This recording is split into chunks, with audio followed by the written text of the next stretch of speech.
좋은데요. 일단은 한국 경제의 현 주소. 그러니까 이재명 정부가 받아 아는 우리 경제의 현실. 한마디로 말씀드리면 절벽 위에서 시작한다. 저는 그런 말씀을 좀 드리고 싶어요. 예. 일단은 그럼 도대체 어느 정도냐? IMF보다도 보다 어렵다 이런 얘기를 많이 하는데 실제입니다. 한국은행이 지난주에 발표한 2025년도 우리나라의 경제 성장률 전망치 0.8로 나왔습니다. 0.8. 1도 안 되죠. 근데 한국은행 스스로도 3개월 전에 불과 3개월 전에 1.5로 전망했었는데 반토막을 낸 거죠. 0.8. 그럼 0.8은 도대체 어느 정도인가 이제 늘 제가 말씀드립니다만 6.25 때, 그러니까 우리가 1보다 떨어진 적이 지금 5번밖에 없어요. 6.25 때는 보통 얘기를 안 합니다. 전쟁통이니까. 6.25를 갖다 대세요. 근데 6.25를 그럼 빼고 얘기할게요. 왜냐면 근데 웃기는 게 6.25 때가 0.6이에요. 야. 근데 지금 0.8이라는 얘기입니다. 그러니까 근데 6.25는 뺄게요. 그러면 언제냐면 6.25네요. 그렇습니다. 윤석열에서 6.25가 발생한 거예요. 네, 80년 우리 오일 쇼크 기억하시죠? 그러니까 네. 이건 에너지가 없는 셧다운되는 상황인데 그때 마이너스 1.6 했었고요. 네. 98년도는 IMF 때는 IMF. 우리나라에 달러가 없어서 진짜로 국가 부도가 난 겁니다. 예. 그때 마이너스 5.1 한 적이 있고요. 그때 뭐 난리 났으니까. 9천 그다음에 2009년에 세계 금융위기 때 이때는 전 세계 금융 시스템이 글로벌이니까. 마비됐습니다. 이때 0.8. 그때가 0.8이야? 그때가 0.8이에요. 아니 그게 그 전 세계적인 전 세계적인 현상이고 뭐 이슈인데. 주요한 그 다국적 그 글로벌 회사 다 무너지고 각국의 금융 거래 안 되고 시장이 붕괴됐을 때 그 0.8이에요. 그때 우리가 0.8인데 지금 0.8입니다. 그다음에 코로나 이건 진짜 인류가 겪은 적이 없었던 인류의 문제야. 인류의 문제 0.7 마이너스 0.7. 그러니까 우리나라가 1 밑으로 떨어진 거는 사실 저 때밖에 없어요. 그러니까 요렇게밖에? 재난, 환란, 팬데믹 이런 수준일 때만 우리가 1 밑으로 닿는데 지금 0.8을 0.8. 떠 안고 그 위에서 출범한다. 이 윤석열이 침공했고 윤석열이 창궐했고 윤대믹이죠, 윤대믹. 윤대믹 평가평론가들이 그렇게 보수적 경제평론가들도 윤대믹. 설명이 안 된대요. 그것은 윤대믹 때문이라고 윤대믹이다 이거 윤대믹. 윤대믹. 그나마 이제 0.8은 한국은행의 전망치고요. 제가 이제 유수한 세계 기관의 전망치를 다 조사해봤더니 한 41개국에서 이런 걸 41개 기관에서 발표를 하거든요. 1점대 이하를 전망한 게 총 30개예요. 그러니까 4분의 3입니다. 그리고 21개 기관은 아예 0점대 확정. 그다음 최저치는 0.3까지 나와요. 그러니까 실제로 올해 역대급 상황에서 출발한다 이렇게 보시면 되겠습니다. 약간 세부적으로 그러면 왜 이런 일이 일어나는가를 좀 부문별로 조금만 설명드릴게요. 일단은 우리가 잘하고 있는 한국 경제를 늘 지탱해 왔던 수출 있죠. 수출이 현재 꺾인 상황이에요.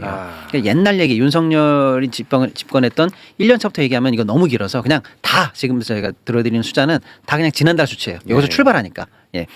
5월 수출 통계가 나왔는데요. 마이너스 1.3. 마이너스 1.3으로 출발하고요. 그러니까 수출이 마이너스 1.3이라는 게 무슨 말이에요? 전년 같은 기간에 비해서 오히려 마이너스 1.3에서 출발한다는 거예요. 수출이 늘지 않고 줄은 상태에서 이제 우리가 출발한다는 거예요. 수출이 마이너스로 전환된 상황이다 이렇게 보시면 될 것 같고요.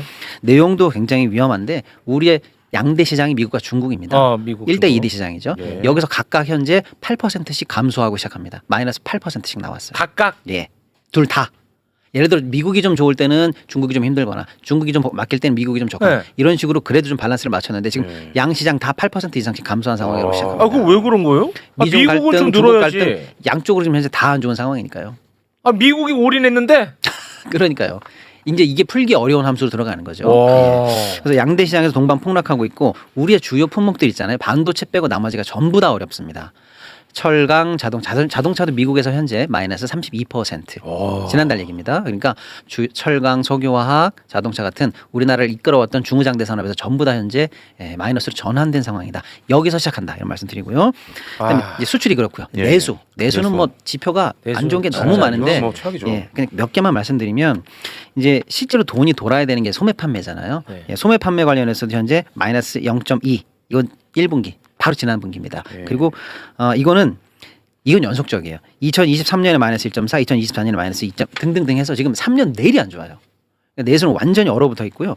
이 얼어붙은 상황 속에서 자영업자분들의 대출이 어마어마하게 늘어가지고 전체 대출이 전년 대비해서 40%가 늘었어요. 제가 다시 한번 정확하게 말씀드릴게요. 정확하게 하세요. 지금 틀리면 또 우리 기분 안 좋은데. 정부가 바뀌었으니까 소송을 안 당하겠죠. 아니 그렇게 믿지 마세요. 잘못한 건 소송 당해야지. 지독생 큰일 나요. 큰일 납니다. 지금 뭐 우리나라 있고 남의 나라 있습니까? 항상 우리나라입니다. 윤석열 정부 때도 우리나라. 1분기 우리 자영업자들 개인 사업자들 대출 잔액이 719조예요. 근데 요게 작년 동기보다 15조가 늘었고 연체율이 1분기가 13조가 연체예요. 13조가. 그런데 이게 작년 동기에는 9조 정도 연체했어요. 그러니까 9조에서 13조까지 늘었으니까 약 41%가 연체가 늘었어요. 그리고 이미 폐업을 해서 나 실업급여로 살아야 돼라고 실업급여 신청하신 분들은요. 네. 그냥 대한민국 역사 이래 지금이 최대치입니다. 지금이 최대치야? 예. 와. 지금이 최대치예요. 아니 안 좋다 매번 그러니까 지금 얘기하는데 전체적인 경제 성장률 최악이죠. 수출 꺾였죠. 내수 안 좋은 거 말씀드렸잖아요. 이제 남은 한 사이드가 정부잖아요. 정부 재정만 살짝 말씀드리면 지금 3년째 윤석열 정부가 말아먹은 게 세수 결손이거든요. 예. 세금이 덜 들어와요. 그래서 2023년에 마이너스 56조 정도 덜 들어왔고요. 24년에 마이너스 30조 정도 덜 들어왔는데요. 올해 그 수준보다 더 안 좋을 것으로 현재 전망이 되고 있습니다. 그래서 세금이 덜 들어온 거 가지고 살림을 하니까 정부의 이제 관리 재정 수지라는 게 있는데 연간 100조 정도씩 지금 3년 내리 빵꾸를 내고 있다. 이렇게 보시면 됩니다. 그러니까 나라 곳간을 열고 금고를 지금 딱 문을 열고 바가지로 딱딱 긁어보면 동전 한 입 반 나오는 상황이다. 그래서 차라리 가져갈 게 없어서 금고를 들고 친다. 이런 얘기가 지금 현재 회자될 정도니까 내수, 수출, 재정 최악의 상황이다. 여기서 이재명 정부는 시작한다. 이렇게 보셔야 이거 됩니다. 다 이재명 정부에게 예. 다 뒤집어 씌워가지고 이제 네. 평소에는 경제 기사 하나도 안 나왔었는데 이제 네. 경제 비판 기사 엄청나게 나올 시작이죠. 겁니다. 아무튼 이게 최악의 상황이 시작하는데 제가 여기서 이제 다시 한번 정리해드리면 예. 아유. 그래도 시장은 희망에 베팅했다. 시장은 희망에 베팅했다는 게 무슨 말이에요? 어제 이재명 정부가 시작했잖아요. 예. 일단은 코스피가 2,270으로 어제 취임하는 날 2.66%가 올랐거든요. 와. 역대 대통령 취임식 날의 코스피 상승률을 제가 비교해봤어요. 오. 역대 대통령 중에서 네. 취임하는 날 코스피가 오른 건 2명밖에 없어요. 어? 이재명 때 그다음에 옛날 이명박 때. 예. 아 이명박은 두 마치 번이에요. 부자 만들어줄 부자 것처럼 만들어준다 했었거든. 747 한다라고 했는데 그때 1.5 정도 올랐습니다. 그런데 지금 이재명 정부 출범하는 날 2.6이 올랐어요. 오. 예, 그러니까 역대 취임식 날 코스피 상승률 1위를 찍었습니다. 예. 최악의 상황에서 출발했지만 와. 시장은 기대를 하고 있습니다. 희망에 매칭하고 있다. 왜냐하면 그 관련해서 메시지를 많이 냈었고요. 그 최욱 씨와의 그 대담에서 주식 관련한 이야기를 또 심도 있게 나눈 바 있거든요. 예. 그때 이제 그 투자자분들이 그렇죠. 굉장히 그 관심을 많이 가졌고 예. 희망이 그때 싹 텄다라는 예. 내부적인 평가 있습니다. 2,800도 돌파했어요. 코스피 희망 전도사 최고 아니겠습니까? 그렇습니다. 네, 그래서 왜냐하면 내가 죽고 사는 문제이기 때문이에요. 네. 어저께 2,770선을 돌파했는데 내용이 좋아요. 왜냐하면 그동안 우리가 쭉 2,300에서 500선 박스 피해 갇혀 있었는데 드디어 2,700선을 뚫었거든요. 뚫었어. 그리고 오늘은 이틀째 불기둥을 뿜어서 2,800선을 넘고 종가로 2,800선을 넘었어요. 네. 그리고 어저께 사실은 집 나간 외국인들이 10개월 만에 1조 이상 매수세로 돌아왔어요. 그러니까 대내외적으로 한국 시장에 대해서 긍정적 시선과 기대로 배팅하는 날이 이제 드디어 시작됐다. 예. 이렇게 볼 수가 있겠습니다. 이게 뭐 장기적으로 봐야지 근데 네. 그렇죠. 장기적으로 갑니다 우리는. 자, 그런 상황에서 일일비하지 않습니다. 맞습니다. 일단 기분 좋게 희망을 갖고 이제 시작하고 구체적으로 5년간 경제 플랜이 어떻게 될까 많은 분들이 궁금하실 거예요. 첫 번째 이 정부의 경제 플랜의 가장 중요한 중점을 두는 부분은 내수 회복입니다. 내수. 그래서 이재명 대통령의 멘트는 이거예요. 불황과의 전쟁이다. 이 불황 끝내겠다. 결국 내수 살리겠다는 거거든요. 그래서 어저께 비상경제정범 TF가 예. 임기 첫날에 시작됐거든요. 네. 예. 그래서 일단은 내용이 30조 정도 긴급 추경이 논의됐다 이런 얘기가 있습니다. 추경. 예. 그다음에 추경 내용 소상공인 살리기, 지역화폐 등등등 또 이제 승수 효과 높은 약간 SOC 등등등이 반영돼서 예. 조기에 추경을 통해서 재정이 결국 마중물이 돼서 내수를 살리겠다라는 방점이 찍혀있다 이렇게 보시면 되는데 네. 어떤 분들은 꼭 그렇게까지 뭐 번개불에 콩고 먹듯이 추경부터 해가지고 뭐 쇼잉 해야 되는 거 아니야? 뭐 이렇게 약간 좀 의구심을 갖고 계시는 분들이 있는데 지금 냉정하게 보시자고요. 우리가 불황이라는 건 이미 수천 번 얘기했어요. 그렇습니다. 예. 그런데 지난 정부 여당 최상목이 한덕수 또 윤석열이 있을 때 지난 연말부터 추경에 반대하면서 뭐라고 그랬는지 기억하세요? 이미 짜여진 예산 중에서 상반기에 조기 집행을 통해서 돈을 많이 돌게 하면 충분하다고 하면서 추경을 디펜스했었거든요. 안 한다고 그랬어요. 그때 정부가 연간 예산의 75%를 상반기에 조기 집행한다고 그랬어요. 지금 제가 집행률을 보니까 48%예요. 그 뻥뻥 뻥입니다. 그러니까 그런데 뻥이 중요한 게 아니고요. 그러면서 너무나 지금 불황이 깊은 1년의 절반이 지났다는 거예요. 네. 불황의 골든 타이밍을 결국에는 추경도 안 해, 조기 집행도 안 해 하면서 아무것도 하지 않고 이 시간이 지나왔습니다. 이게 지금은 긴급성을 요하는 대책이 이제는 필요한 타이밍에 접어들었기 때문에 추경에 대해서 갑론을박할 시기는 지났다. 이게 오히려 신속성을 요하면서 빨리 해야 될 단계에 넘어갔다. 예. 이렇게 좀 보셔야 될 것 같습니다. 네. 그리고 일단은 금융시장 제가 방금 말씀드렸는데 두 번째 플랜이 일단 금융시장을 통해서 경제를 살리겠다. 그러면서 코스피 5천 시대를 말씀을 하셨어요. 예. 그 최욱 씨와의 대담에서도 나왔던 얘기죠. 그렇죠? 네. 그런데 근데 어떤 분들은 이 얘기를 되게 가볍게 생각하세요. 가볍지 않아요. 주가 오르면 뭐 주식 투자하시는 분들 돈 좀 벌겠네. 이 수준이 그게 아닙니다. 아니야. 이 수준이 아니에요. 이건 우리 경제 패러다임을 바꾸는 아주 근본적인 로직이 여기 숨어 있어요. 네. 뭐냐면 일단은 우리 시장에 투자했던 우리 투자자분들의 48%가 지금 우리 시장을 떠났어요. 와. 둘 중에 한 명이 우리 시장을 버렸다니까요. 아하. 그분들이 나갈 때 싸들고 나간 돈이 120에서 180조입니다. 와. 이것만 돌아와도 어딥니까? 그렇죠. 즉 소를 잃었는데 외양간을 지금이라도 고쳐야 집 나간 소가 오고 그렇습니다. 밖에서 구경하던 외국인들도 돌아올 거 아닙니까? 예. 그렇죠. 그래서 시장을 매력적으로 만드는 조치를 먼저 하겠다는 거예요. 네. 자 그렇게 했을 때 주가가 정상적으로 부양이 될 수 있다. 자 그러면 우리나라의 가장 또 근본적인 문제가 뭐냐면 자산 중에서 부동산이 너무 많아요. 맞아. 우리나라 부동산이 64% 정도로 추산이 됩니다. 와. 자산 중에서요. 예, 예. 64. 기형적으로 편중돼 있죠. 와. 그리고 우리는 이제 금융자산에 35가 들어가 있어요. 미국은요. 부동산 자산에 27, 금융 자산에 71이에요. 와. 반대죠. 바로 옆 나라 일본은 부동산 자산에 37, 금융 자산에 63. 보통 우리들의 다 2배씩 반대로 돼 있다고 보시면 돼요. 와. 이걸 고쳐야 되는데 그러네. 결국 금융 시장을 정상화시키고 시장을 매력적으로 만들어야 우리가 부가 생겼을 때 이게 부동산으로 흘러가는 물길을 돌릴 수가 있어요. 그냥 하지 마세요 한다고 누가 안 합니까? 거기가 수익이 나는데 불패 신화가 있는데 그럼. 그렇기 때문에 구조적으로 자본시장을 성장시키지 않으면 부동산 망국론을 고칠 수가 없거든요. 네. 그래서 시장개혁 조치를 한다. 시장을 매력적으로 만든다. 그래서 부동산으로 가는 물줄기를 꺾는다. 그래서 자본시장을 부양하면 어떻게 되느냐. 당연히 주가가 올라가니까 투자하신 분들은 수익을 보니까 좋죠. 자산 형성 도움되죠. 네. 하지만 여기서 2차적인 현상이 나타나는 게 뭐냐. 네. 자금 조달 기능을 회복합니다. 자본시장. 그러면 예.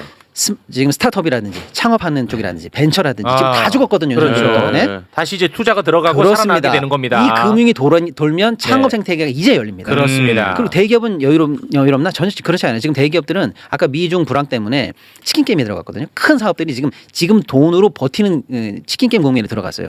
중국 같은 경우도 지금 중요한 회사들이요. 하루에 몇 조 단위씩 유상증장을 통해서 자금 조달하고 있어요. 예. 우리 시장에서 그거 조달 가능할까요? 안 돼요 지금. 많아봐야 1, 2조 겨우 조달한다 만다는 수준이거든요. 자본시장이 활성화됐을 때 우리 대기업도 여기서 버틸 수가 있는 겁니다. 아하. 이게 결국 우리 산업을 이끌고 부의 지도를 바꾸고 경제를 성장으로 이끄는 중요한 로직이기 때문에 그렇습니다. 그래서 주가 지수 5천 시대를 얘기한 거예요. 예. 그 하위 플랜이 그러니까 너무나 이제 주목이 되잖아요. 그래서 상법 개정을 얘기합니다. 네. 상법 개정은 뭐냐? 시장을 매력적으로 만들겠다는 거예요. 후진 시장이 아니라는 그렇지. 거죠. 주주를 주주답게 대우할 테니까 예. 투자하시라 이거거든요. 그렇지. 민주당이 일단 속도전에 나선 것 같아요. 오늘 바로 이제 민주당에서 발표를 했지 않습니까? 네. 오늘 오전에 조속하게 상법 개정을 다시 추진할 거고 그 거부권 행사하고 안 됐던 거잖아요. 거부권 내서 안 됐거든요. 네. 근데 거부권 행사할까봐 달래느라고 주요한 내용 많이 덜어내고 추진했거든요. 그걸 거부했거든요. 그러니까 이제는 거부될 일이 없으니까 원래 생각했던 강력한 상법 개정 조치를 그냥 아예 원본 그대로 다시 한다. 누더기 예, 상법 예. 개정안이 아닙니다. 그렇습니다. 그래서 뭐 이사의 충실 의무 같은 것들을 그렇지. 그거 확대하고 넣어야지. 집중 투표제 같은 거 하고요. 그다음에 사실상 우리 투자자들이 제일 뒤통수 맞게 했던 물적 분할 같은 거. 내가 그거 때문에 예. 당했잖아. 근데 그거를 왜 하는지 아세요? 그 자기 돈 안 들이고 자기 회사 지배하려고 하는 거잖아요. 그래. 제가 조사를 해봤어요. 2022년도 기준으로 영국은요 물적 분할 동시 상장이 0이에요. 미국은요 0.8. 그때 우리나라는요 8.2. 왜 우린 이런 줄 아세요? 물적 분할 해도 제재가 없어요. 근데 영국은 왜 안 할까요? 외국은 왜 안 하냐면 물적 분할 하고 싶어? 그러면 구주 기존 주식들한테 신주 인수권 줘. 그럼 결국 자기도 투자해야 되거든요. 그러니까 뒤통수 치지 않는 환경을 만들어주면 할래 예. 안 한다는 얘기입니다. 그러니까 이런 조치들을 하면 우리 투자자들이 뒤통수 맞을 일이 나는 없죠. 정말 깜짝 놀랐어요. 나는 그런 걸 모르는 사람이었는데 하도 이제 뭐 배터리 2차 전지 네. 요거 이제 앞으로 난리 난다고 해서 LG화학 샀어요. 네. 근데 갑자기 뭐 난 생전 처음 들어보는 단어지 물적 분할 분할? 하는 거야. 근데 배터리 보고 들어갔는데 배터리만 갖고 가겠대. 나는 깡통들 내가 그걸 돈을 얼마나 잃었는지 압니까? 그게 그러니까. 뭡니까 대한민국에 그게 최악의 상황입니다. 그게 최악의 눈 사례. 뜨고 코베 가는 거야. 네. 눈 뜨고 코베가. 이거를 근데 근데- 내가 더 열받은 건 뭔지 알아? 예. 그때 주식 관련한 유튜버들이 뭐라고 얘기하나 들어가 봤는데 누가 봐도 이건 나쁜 짓이거든. 눈 뜨고 그렇죠. 고백하는 건데 네.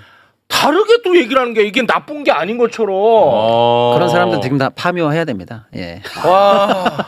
거기에 당했구나요. 예. 그래서 예. 이재명 후보가 예.